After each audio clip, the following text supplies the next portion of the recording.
بن عمي بنت عمي السلام عليكم، كلشي مليح ونيت فاميليا. فيفا ما تنساش فيفا. هيا بنا الى الاخبار نتاع اليوم. جبت لكم 4 نتاع الخبيرات.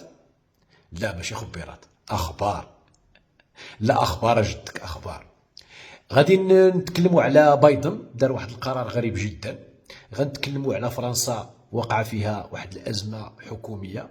غادي نتكلموا على سوريا فيها ازمات قدها بالقداش، واحد التخرويض نايض تما ما تفهم حتى وزه. وغادي نبداو بالخبر الاول هو اللي غادي نستفتحوا به. الدوره 45 ديال المجلس الاعلى ديال مجلس التعاون الخليجي كيدير دورات دوريه. والبارح نعم سيدي ليك في البيان الختامي نتاعو واحد العدد نتاع النقاط كتحدد الرؤيه نتاع مجلس التعاون الخليجي كدول كامله، كتوحد الرؤيه نتاعها تجاه واحد العدد نتاع القضايا الاقليميه والدوليه. وبطبيعه الحال ما فلتاتش الفرصه باش تعلن مره اخرى الوقوف ديالها مع المغرب، التثمين نتاعها للشراكه اللي كاينه بين المغرب ودول مجلس التعاون الخليجي، والوقوف مع المغرب في كل المحافل الدوليه بخصوص وحدته الترابيه. تاكيدها مره اخرى جميع الدول نتاع مجلس التعاون الخليجي على مغربيه الصحراء وعلى وحدته الترابيه. بيبان مجلس التعاون الخليجي، بيبان العلاقات الدبلوماسيه المتميزه اللي كتكون يعني قويه، وداك الشيء نتاع الاخوه ديال بصح. وبرافو بوريطا، الامور غاديه في المزيان.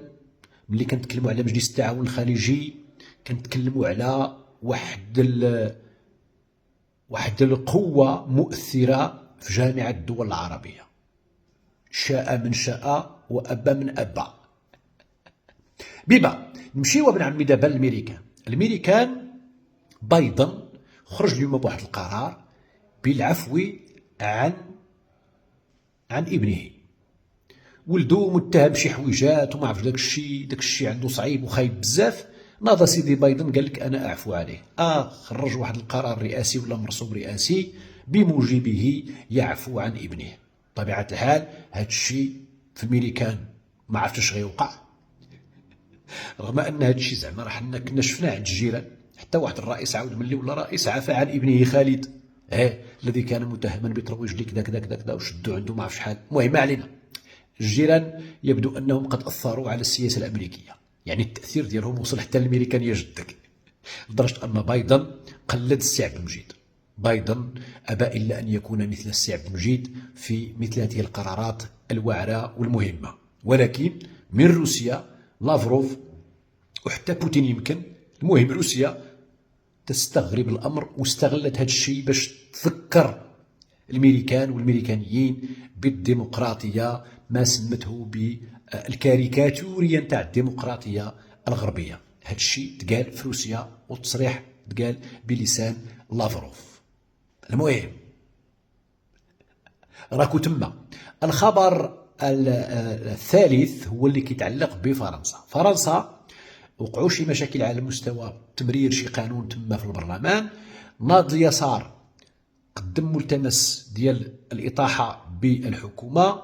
اليوم اليمين الطرفاني قرر ينضم إلى الملتمس نتاع اليسار، وبالتالي بالمنطق ديال الأصوات فالأكيد إلا بقات الأمور هكذا غادي يوقع الإطاحة بالحكومة. وهذا الأسبوع هذا سنشهد سقوط الحكومة الفرنسية وحيصة جديدة في السياسة تما. وماكرون ما عرفناش غيدير. يبدو انها لعنة الجزائر. يبدو ان القوة والصلابة نتاع الرد الجزائري زعزعت الاركان السياسية في فرنسا، مما ادى الى هذه السقطة هذه، الى هذه اللخبطة هذه. برافو السي عبد المجيد، هادشي مازال ما دويتيش. هادشي يلاه خرج بن قرينة وصافي. خرج بن قرينة تبعوا هذاك ديال رئيس المجلس الشعبي. اما ملي غدوي انت عارف على الله شي يبقى في ذاك فرنسا. ايش غدير السي عبد المجيد؟ القوة الضاربة. انا ساكت وفرتك الحكومة في فرنسا. برافو برافو السي عبد المجيد، استمر، نحن معك، احنا وراك، احنا موراك حتى تجيب الربح ان شاء الله. يلا سير. ما علينا. نمشيو دابا الاخوان اخوات الى الخبر. هو ماشي خبر، هو تعليق على داك الشيء اللي وقع في سوريا.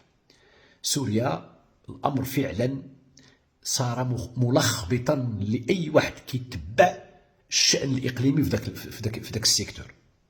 هذاك السيكتور كانت واحد المرحلة معينة تحالفات من جهات مع تحالفات أخرى، شي حالف شي محلف على شي. هذا الأسبوع هذا يبدو أن ذاك التقاطبات وذاك التحالفات تفرتكات وتنسجت علاقات أخرى غير مفهومة. اش وقع تما الله أعلم. تركيا دخلت في الحساب، كاين اللي انسحب، حزب الله قال لك انا في هذه الساعه ما ندخلش، الجيش نتاع النظامي ماشي النظامي، الجيش نتاع حافظ الاسد فقد واحد العدد نتاع المواقع، الاخرين ولاو مدعمين ما عرفناش شكون كدا. هادي روسيا رجعت للور، حاصله غير في اوكرانيا. المهم تحالفات ما تفهم فيها وازو. حنا نستناو. اللي نقدر نقولوه هو انه كيوجدوا واحد الواقع جيوستراتيجي جديد باش ملي يجي ترامب يلقى الامور بدات كتنقى شويه بشويه حسب السياسه اللي غادي يخدمها من 2025 حتى ل 2030، يعني في هذه العهده نتاعو.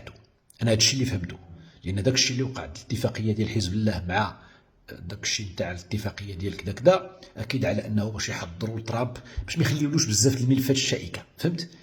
ترامب عنده مهام اخرى، غادي يبغي يرد داك ولد بايدن. ما تعرف انا هذاك ترامب عاود راكو عارفين القضيه عنده فاش كان مسكين والله العظيم بالله. حنا كنتسناو مع داك الشيء تاع كوشنير مع داك الشيء تاع الروبيو عاود غادي نوض يتحرك عاود وكشكش ليا الشغل. بس كوشنير قالوا لي جيتي للمغرب جيتي مع ايفانكا، مرحبا بكم الحبيب والله العظيم بالله مرحبا بكم بالله مرحبا بك بيبا. المهم حنا عوالين على صافي كي جاتك الداخله زوينه واعره. المهم قول للسفاره تما يترجموا لك بالانجليزيه. انا راه اللونجلي عندي واخا جيت عندكم الميريكان واحد الوقت السي كوشنير جيت في 98، ولكن داك اللونجلي اللي تعلمتها تما ما كانتش كافيه غير بالله. داكشي تاع سكاي بلو اي ام جود يو ار ايش غدير السي كوشنير. ما علينا. اذا الاوضاع كما قلنا كترتب بطريقة أو بأخرى باش بايدن يدخل على سياسات جديدة على المستوى الجيوبوليتيقي في كاع العالم، ماشي غير في المنطقة ديال الشرق الأوسط وشمال إفريقيا. أعتقد على أنه بزاف ديال العلاقات الدولية غتبدل، وبزاف ديال المنطق ديال المعالجة غيتبدل، وزوايا المعالجة غتبدل. لذلك فبزاف نتاع الحوجات في الواقع في أرض الواقع مواقع غادي تتغير، مواقف غادي تتغير، صراعات غتاخذ مناحي اخرى، تقدر تهدن تقدر تزاد. المهم داك الشيء غير ترامب بوحدو اللي كيفهمو. يلا السلام عليكم الاخوان، تحياتي الى اللقاء، باي باي باي باي باي باي باي باي, باي.